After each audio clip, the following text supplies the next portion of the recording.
tuned into Breaking the Mask of Depression with your host, Diva with Depression.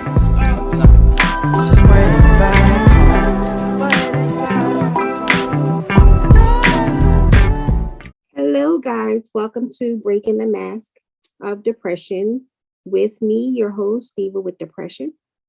I hope you guys are doing well today. I'm just going to get right into today's interview. We have a wonderful person on today. And you guys know how I always say that I have met some great people while doing the work on this platform. And this is just another beautiful soul that I have met along the way. So welcome to you, Miss Talaya. Thank you, Miss Dee. I appreciate you so much. And thank you for having me. I'm happy to be here with you. Thank you. I'm so glad that you were able to come on.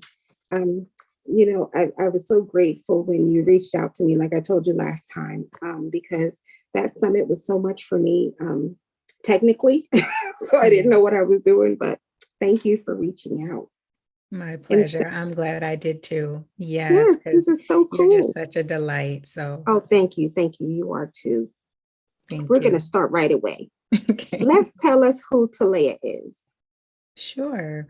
So Talaya is an 11-year cancer survivor, almost 12 years actually, next month. And prior to my cancer diagnosis, probably like a lot of people out there listening, I was living a life that basically society said I needed to live. And by that, I mean, going to college, getting a degree, getting a I'm doing air quotes, corporate America job. And next is the nice, house with the white picket fence and kids. Well, cancer kind of threw all of that to the wayside.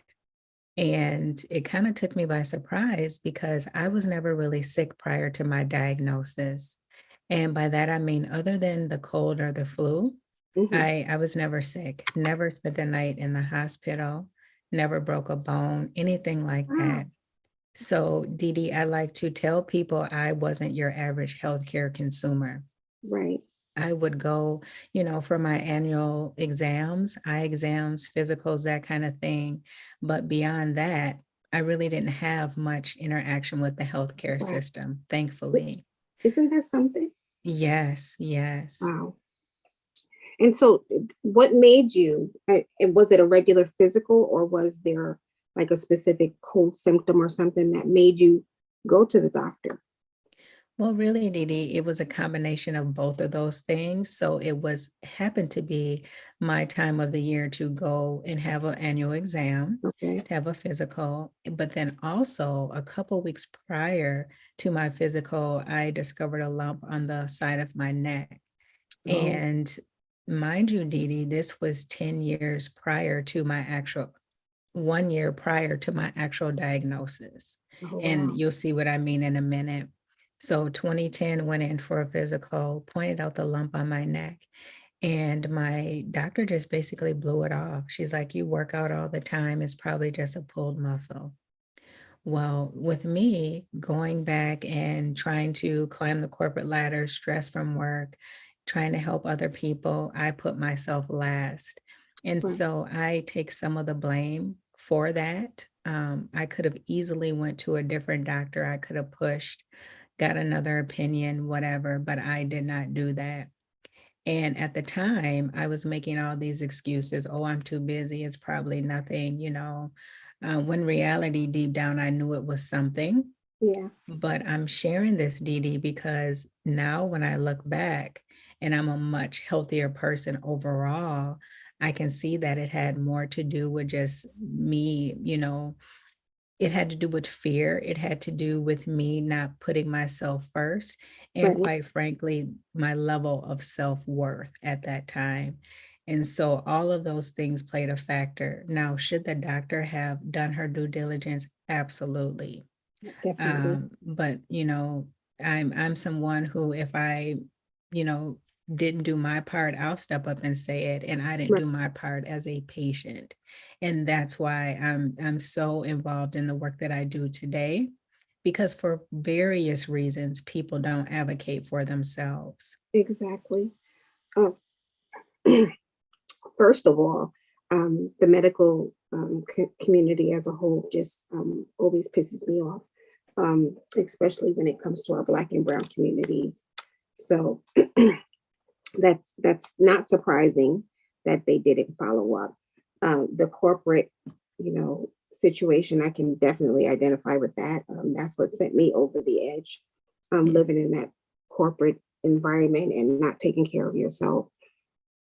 So I understand that. What was your reaction when you found out? And I know everybody asked you that, but I'll tell you why in a minute. Okay, sure. So 1 year later, I went to a different doctor suggested by my mom, a doctor she was seeing.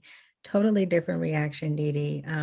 She touched it, she was concerned, she asked Yeah. questions, and immediately I could tell that it was more than just, I didn't know what it was, to be honest. I knew it was something I didn't, cancer never entered my mind.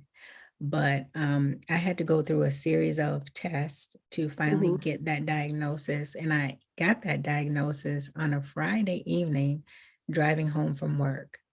So when the nurse shared that news with me, of course, I was shocked.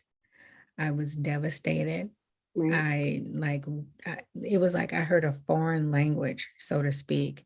And I Yeah. actually had an out of body experience. Like, what? What? Who's she talking to? She Exactly. can't be Right. talking to me. Did they get this wrong? Or, Right. so it was shock, it was fear. So many different emotions really came up once I made it home. And as I was trying to make sense out of what I heard. Wow. I asked you that because I have two close situations with cancer. And I think I shared with you about my sister that passed away in 2018. And she had been getting sick, um, with different symptoms, probably 6 months or more prior to her diagnosis. She had been to the doctor. And her delay was also, I think, a little bit of fear, that it was something more, but also because I was living with PCOS and her symptoms were similar. I think that she sort of thought that we shared notes. And the first time that she went to the hospital, they sent her home, and with a major issue, and they sent her home.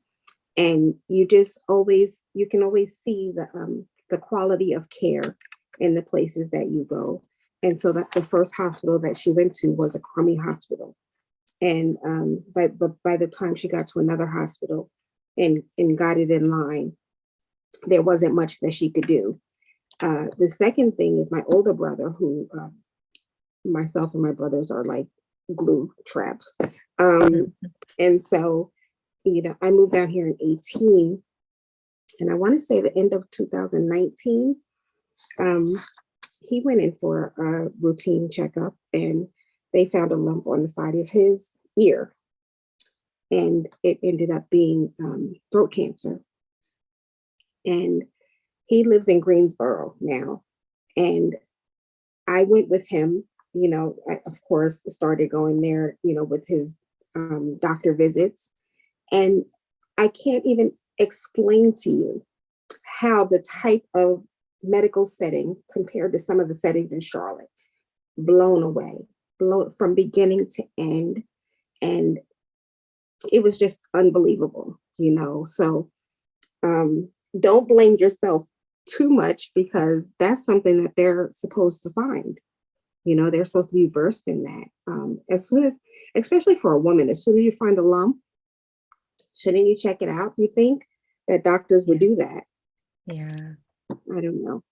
Thank you for So, saying that. no, Be- really. I mean, we blame ourselves, but part of it is the superwoman thing that us Black women do, and just running and not taking care of ourselves, and then when we do get in these positions, we think it's our fault, and it's not. We were conditioned to run like that, especially we get into adult world. But I'm not going to rant. All great points. And I didn't even share with you this, Dee Dee, and it just further adds to what you just shared in your statements, was that I was living in the suburbs. And so I went to my primary care doctor in the suburbs. She had been my doctor for, I think, maybe 2 years, 3 years, somewhere around there. She was a Caucasian lady. The doctor my mom referred me to was into the city. She was a Somalian lady. So there's a stark difference right there. Exactly. And I try not to lead with that, but it is a reality that these health disparities, the way Black and brown people are treated when they go into the doctor with a concern, a valid concern, Absolutely. and they're basically blown off like, oh, it's nothing, or don't worry about it, or, you're not in that much pain, whatever it is. And it's typical. Now, I really tried not to focus on her anymore after I got the diagnosis, because that was just going to derail everything else, so I'm like, whatever, I just know what not to do going forward. And so that really sparked me to become my own best advocate. And thankfully, Dee Dee, I had a really great oncologist and a healthcare team down the road. Right. I'm so I'm glad that you're here with us. And I'm glad that you have bounced back. Congratulations on your cancer birthday. Thank you. I read that you had Hodgkin's lymphoma. What type of cancer is that? Sure. So Hodgkin's lymphoma is considered a blood cancer, and that is when the lymph nodes are not, carrying away bacteria, fluid, and things like that the way that they're supposed to. And so that's what causes the lymph nodes to swell up and things like that. Now, I would like to say that all of us have cancer cells in our bodies, but if our immune systems are doing their jobs properly, our bodies are constantly fighting those cancer cells off. And if our immune systems are not functioning to the level where they should be, hence stress, not getting enough rest, that kind of thing, then something like one of those cancer cells can kind of sneak in. And so, again, it's a blood cancer and it impacts the lymph system, the lymph nodes. Now, and I'm not going to keep dragging you through this. Is there a specific type of test that your oncologist did to get to your diagnosis? Yes, Dee Dee, there were 3 actually. And so I'll walk you through them quickly. So the first thing my doctor had recommended was that I have an ultrasound. So they did an ultrasound on my neck, and I could tell by the technician something was wrong. They always She's give like, it away. oh, they give it away. And so I tried to pry, and she's like, oh, I don't have any answers, they have to review it. And so someone got back to me and said it was inconclusive. Okay. So about 3-4 days later, I went back in. This time I had a fine needle aspiration. That is where they take a very small needle and then they go into that area and they draw out some tissues and cells, things like that, and test that. That came back inconclusive because they didn't get a large enough sample size. So finally, they say, Talaya, we're going to have to do a biopsy on that lymph node. We're not going to take the whole lymph node. We're just going to take a large piece of it. Did that. And then that's how I got my diagnosis. If it's okay, I'll add that some of the symptoms, which I didn't actually start experiencing until once I got the diagnosis. Now, mind you, this is a year of me walking around with cancer. Wow. Mind you. So it didn't hit me at the time, but I was tired a lot.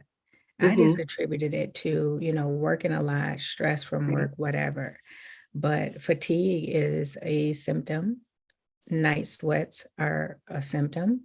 And then also like weight loss are a symptom as well.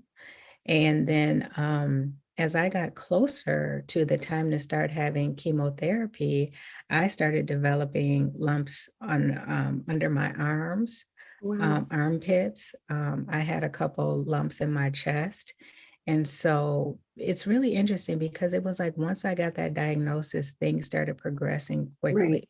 But then mind you, it's a year later too. So Yeah, and just thankfully you decided to switch doctors and find out, because you could have went to 2 years, and Yeah. and some of those symptoms sound like stuff that we go through: menopause, PCOS, different Mhm. things like that. So Yeah. who would know?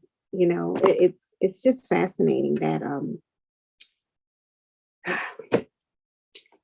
how did your mental health help you or hinder you or spiral? I know that there's a story. I know. Yeah. So I want to say this. I think looking back, Dee Dee, prior to the diagnosis, I think I was in a state of maybe like a light or mild depression before, because Okay. I was working a job I hated. I was in a toxic working environment. There were probably so-called friendships and things like that that I really needed to get rid of. So it's like the diagnosis made me stop and look at everything. Okay. And so I would have to say that the things that I was putting so much emphasis on, that changed. I started looking more at myself, focusing more on myself. And I actually, even though I had got this diagnosis, I actually felt better because I knew it was going to be an opportunity for me to just focus on me. Right. And so I would say maybe in the middle of my cancer treatment, I started seeing a social worker slash therapist. That helped some. But the hospital where I was going, he was an older Caucasian man. So there was only so much I could share and or felt like I could share. But it did help with like the surface level things. Wow. And there was, of course, times I'm not gonna sit here and act like, "Oh, it was just so easy," but Right. there were times of, like, anxiety because there's so much uncertainty involved with cancer. But then also, the guilt piece, as I mentioned. When I was not able to really work out and do the things that I used to do, there was a little bit of depression there. But, when this started, and I want to start by saying I'm not like this Jesus freak or anything, but I know there's a God. I Oh, believe there's a definitely. God. Definitely. And when I got that diagnosis, I asked and I prayed for God to show me what to do. And He did that. And I think that's what helped me a lot too, because it was like I just started jumping into gear, doing Right. things and having this mindset of, you know what? I'm gonna get through this, and that's how I started it. Of course, I was scared, but there was never a period where I just sat in deep depression, and I know that that's from God. I really That's do. awesome. That is awesome. Um, my brother was the same way. I read on your site that someone said that you were so positive throughout even during your treatment. And my brother was the same way. I sat there. I would be crying some days, and he'd be, upbeat. And it got bad, like you said, at different times. But he was very, I think that helps. The positivity probably helps to heal. Yeah, Um, the corporate thing, I, I'm that's a gonna, whole I different podcast. exactly, I'm gonna do an episode. I have it written down on my list, because I shared that I had my breakdown at work, and the things that I was going through, I hated it. But had to pay the bills and different things like that. But to share, when you said about being a God freak, I believe that there's a higher power that controls everything, no matter what you believe.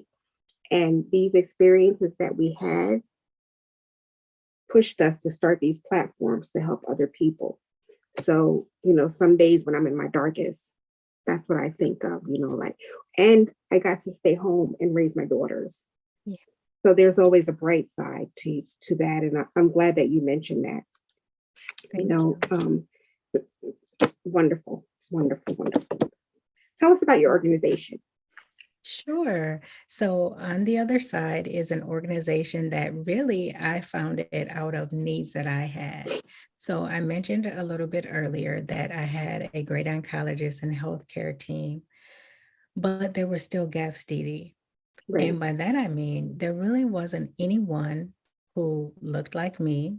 I was the youngest person. Every time in the chemo infusion room, on the pamphlets and brochures, there were no Black women, brown Right. women.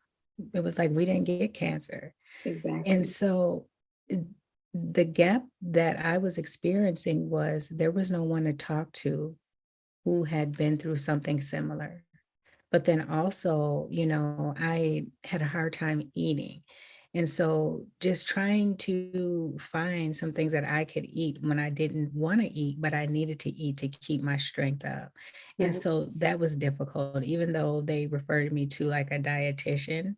I mean, it was like things I already knew, like the pyramid, like I know that already. So, but then also what I found along the way was that a lot of people didn't know how to talk about cancer.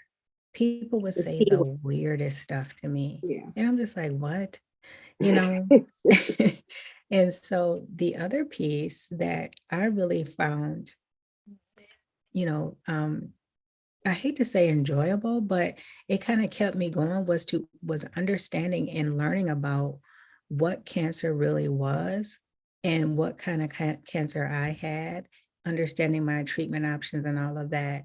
Now I understand that other people that may be something that they have no interest in. But those are things you need to know to make the best treatment options for yourself. And so found it on the other side because I wanted to fill the gap between the medical and the emotional sides of cancer. And what I do is I cover four key areas plus whatever else the folks that I'm working with need support on. And again, it's understanding your treatment options, but then also alternative care. It is nutrition, and then also communication. So, and I forgot the most important piece, emotional support and mindset. So, helping people to get to that place where they can step into their power and advocate for themselves. Wow. And all of these things that I provide is really based on the person's needs. So, it's personalized to them as well. Um, so do you do this alone, or do you have a team, or how did you go about did you start out doing it by yourself, or did you start out having a group of people help you out? I actually started by myself and I'm still doing it by myself. Oh, wow. It's one of those things, Dee, that a lot of people are still not aware of. Okay. And I'll start off by saying that I was calling myself originally a cancer coach, Mm-hmm. but that word coach was everywhere. I'm like, I just don't like that word anymore. It's just everywhere. And I feel like there's a stronger word for what I do and a more personable word. And so I knew of birth doulas. So I said, that is a very meaningful way to help someone. Let me investigate that word doula. And so when you really break the word doula down, it is basically someone who supports another person through a major life change or significant health related experience. If that isn't cancer, I don't know what is.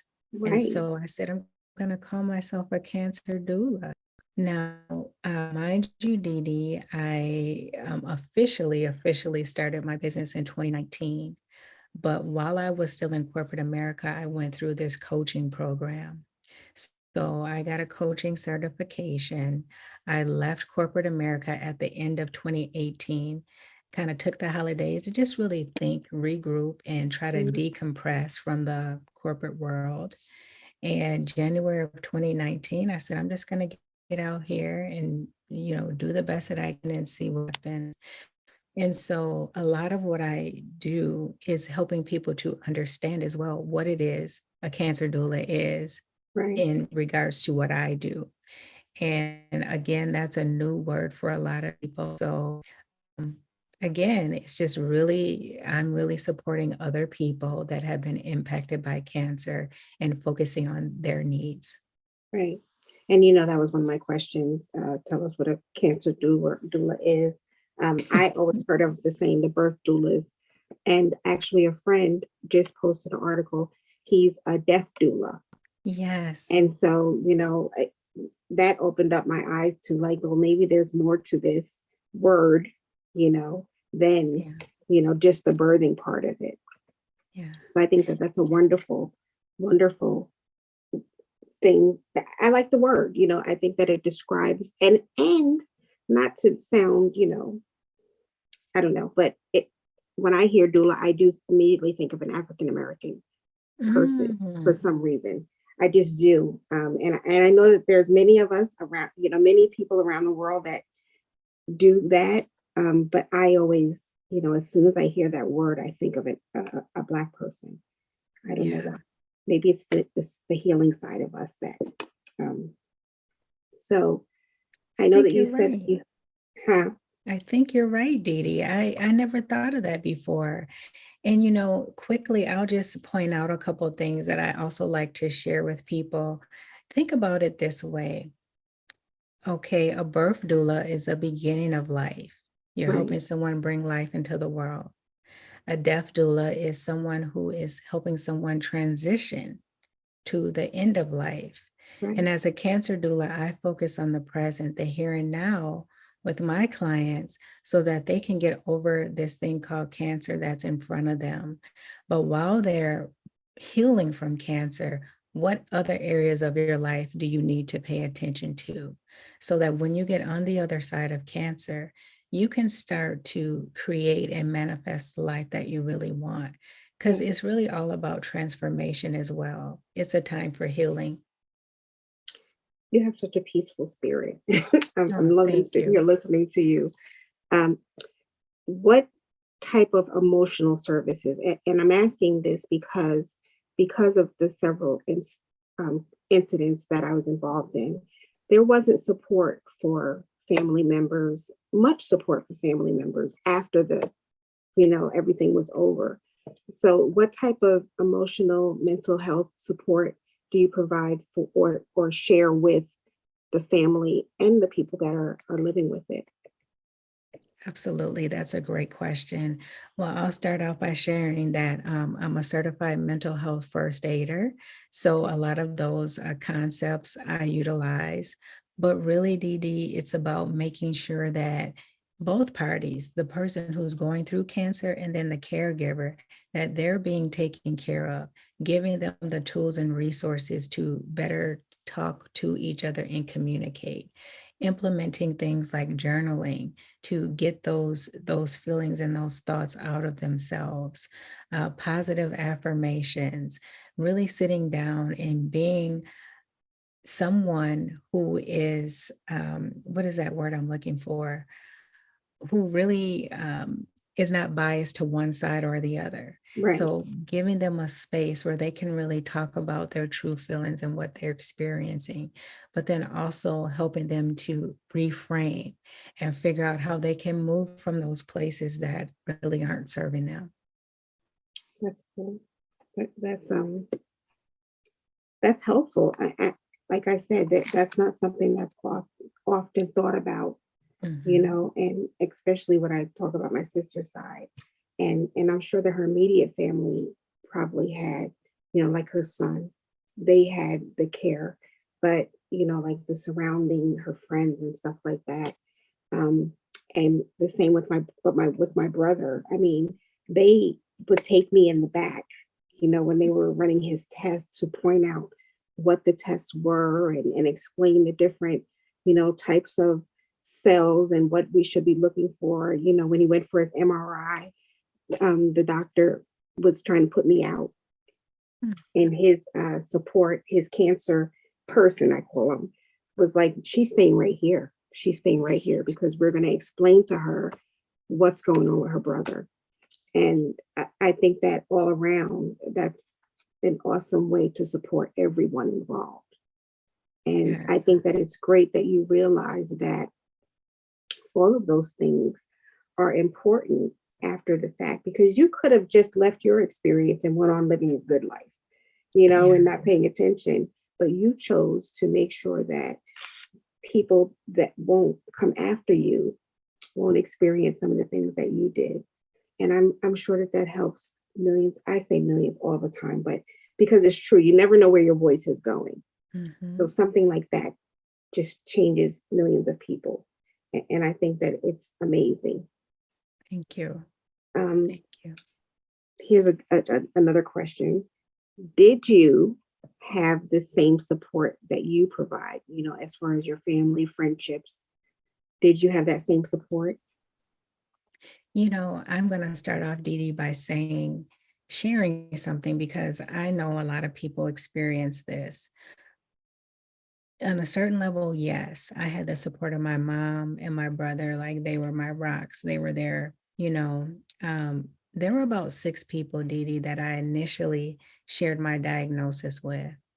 And 4 of those people should not have known. And I'm just going to be blunt and say now looking back, those people were not really for me.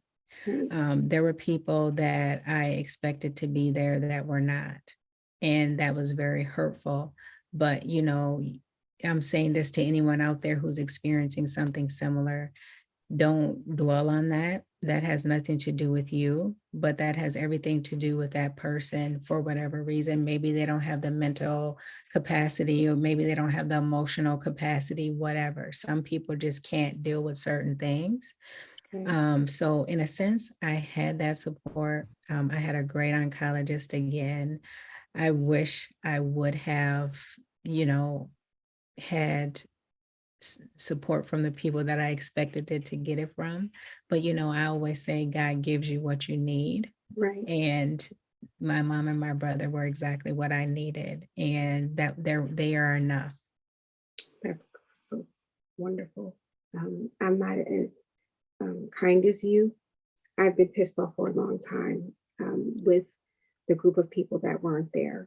There are some people that I have not heard from until this day. And we're talking about my breakdown happened in 2006. Oh, And these are wow. people in my home, and I'm entertaining them and going to their homes and stuff like that. And it pisses me off, and I've gotten better with it because, like you said, the people that you need are going to remain, but it makes you angry, It does. initially, that these people that you poured into, because I know just from listening to you that you poured into those people, and they can't do the same. And for some, yes, understandably, they don't know how to, but for some it's just selfishness, and that's the part I think that gets me, so you're very kind. Very, very kind, A lot of because prayer. And in those situations, Dee Dee, you know how they say you have to pick your battles. That is a time when you really have to pick your battles. The right, little bit of energy I have, where am I going to focus that energy? And that's what helped me to get to that point. And that's kind of how I would recommend anyone listening to reframe that. How is me being mad at this person serving me? right. They're they're already showing you how they feel, but don't carry that with you because that's not a reflection of you. That's not anything that you can control. You can control how you respond or react to that situation. And the people that the people that we expect to be there, the people that we've done things for and helped, a lot of times they're not the same people that are going to show up for us.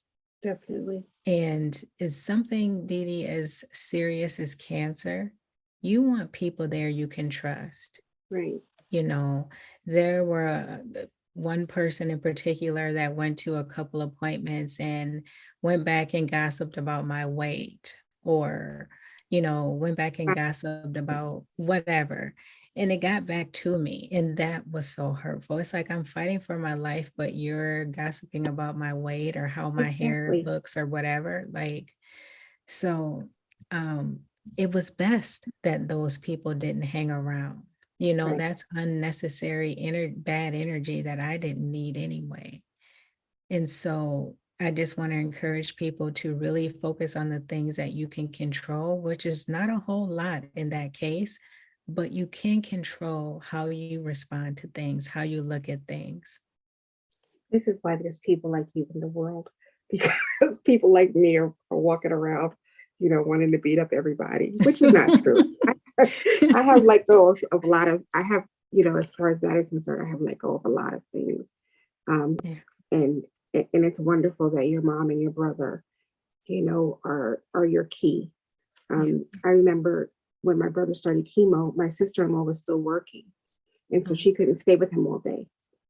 So I would go up there every week and sit with him.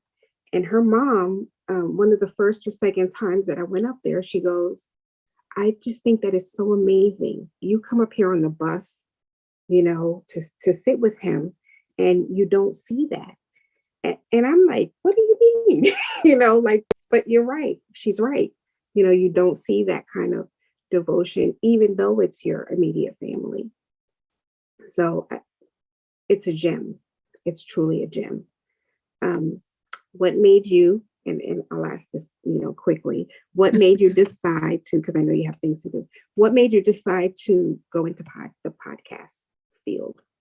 Oh, yes, Dee Dee. So I'm an introvert by nature, but I love to form those meaningful relationships. Like, I'm not really a big small talk person. Right. Because of the work that I'm in, I've kind of, gotten better at it. But I really like to have these kind of conversations like you and I are having and have had. And so, one thing that I was doing when COVID started, I was hosting monthly virtual get togethers. They were free. And every month I would talk about a different topic, or I would bring in a professional to talk about a topic related to cancer. Wow. But well, I guess COVID is still here, but towards 2021, like spring of 2021, I started noticing a drop in the attendance of people. And I said, well, people are starting to get back to work, get back to life, whatever. So I had always wanted to do a podcast, but you know how we can talk ourselves out of Oh, things. yes. And I'm like, well, I don't know what I'm doing. I never did it before. It may cost a lot of money. Right. But I started doing the research and I'm like, okay, I can do this. I'm just going to get started and I'm going to learn as I go.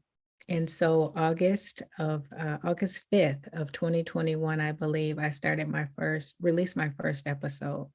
But I really released it for two reasons. Because people were no longer attending the virtual get together. I Mhm. wanted a way for people to get good information whenever it was convenient for them, Okay. but then also for the people who could not afford to pay for my services, I wanted them to be able to have resources as well. And so that's really what my podcast stands for. That's why I started it. It's really a way to give back. It's a way for people to hear from other people who have been through tough situations, but then also get resources and information to learn about holistic and alternative or complementary therapies that are available as well, and of course to give hope and inspiration. So those are all the reasons why I started it. And I will tell everyone that I did listen to one. I'm not going to tell you that I listened to all, but There's a lot. yep, same. You said you started August 21. I started May of 21. Um, Nice. and it's just been my voice all this time. Nice. You Congratulations. too, because you're going to have an anniversary too. Yes. Um, your voice is just so peaceful, Oh, and thank you.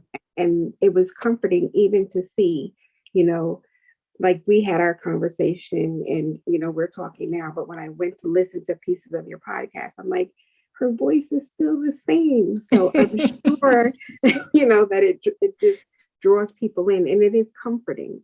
you Thank know you. um I always say I talk like Mickey Mouse, so some people are I like your um voice though. thank you. And I'm part of the introvert club too. And like I told you, it still amazes me that so many of us are introverts. Mhm. But you're officially part of my circle, so Thank you. Proud to make be sure that part we of your stay in circle. touch. Thank you. Yes. So, Thank you. what are your final words? Give us some of your wisdom. Sure. So, one thing I want to touch on, a couple of things is first of all, if anyone out there has recently received a cancer diagnosis or they're in the depths of treatment, anything like that, I want to encourage people to not immediately think about death. Just because you get a diagnosis, it does not mean that your life is over. A lot of people, more and more people are surviving cancer now more than ever. Now, on the flip side of that, they're not they're still catching up and trying to figure out how to care for people who have survived cancer. So that's the other part about it. But when you get that diagnosis, don't immediately think about, oh, I'm going to die. Think about how can you live? Okay. Right. The other part is if someone is experiencing mental health challenges. I don't even want to say issues, but mental Right. health challenges, because wording is important. Um, don't feel like you're a horrible person. Don't feel like you're just something's deathly wrong with you. Right. It's something that happens. A lot of times we've all experienced trauma, especially if you live long enough, you're going to experience it multiple times. Right. We have not been taught how to properly work through that trauma and release that trauma. So a lot of times we're carrying that with us for years and years. And it can be a certain situation, it can be a work situation that can cause all of those things to just kind of bubble up and come to the top. But don't be afraid to reach out to people, someone you trust, of course, and ask for that help and get that support, because the longer that you wait, that's the more that you have to suffer, and you don't have to suffer by yourself. Get the help that you need. Don't worry about any stigmas. Don't worry about what your family says. The other thing is, don't wait until you feel like something is not going well to talk to a therapist. I recommend talking to a therapist when you think things are going good. Exactly. And just don't be afraid to get the help that you need. You owe it to yourself. Especially in our communities, we are so stubborn, Yeah, when it comes yeah. to mental health challenges. So your podcast is called Navigating Cancer Together, but tell us the other places. I read about your social media um, break, and I think that's amazing. I've heard a Thank lot of you. people saying it lately. You're not Thank the you. first. So tell us where else we can find you. Yes. As you mentioned, Navigating Cancer Together, you can find it on all the podcast platforms. And you can find me on Instagram, on the other side 17. You can find me on Facebook, on the other side Cancer Doula. And then I'm also on LinkedIn. You can just find me under my name, Talaya Dendy. And then Twitter, and my Twitter's fairly new. I think it's NCT Podcast Fan. And so that's where you can find me on Twitter. And if you go to my website, on the other side life, then you can see all the links and everything there also. And guys, I will have Talaya's information on my website as a resource. Thank you. So you can also go to my page and my website and find it. I thank you so much, Thank you. not just for coming on, but you shared so much, and you were just Thank you. so comforting, inspiring, Thank you. and I wish you the best of luck. I hope you continue on this path of success, and I hope that we can work together another time. Thank you, Dee Dee. Thank you so much for having me. Again, I'm so glad that we met, and I would be honored to come back again. And we're definitely going to stay in touch and do other things together. So thank you, Dee Dee. Take care of yourself. You God, too. thank you for listening to today's episode. Thank you for your support. If you don't already do it, go follow me everywhere. I'm everywhere. Unfortunately, sometimes I'm everywhere. And you can always go to divawithdepression.com, and that will have all the information that you need to get in touch with me. Please listen, share, especially when you hear episodes like this. There are so many people that will benefit from hearing this information. So please, please, please share with someone who will benefit from this information. Thank you to Illumination Media Technology for, you know what I say, guys, all my techie needs since I don't know what I'm doing. Please, please, please stay well, stay peaceful, and I will talk to you soon. Bye.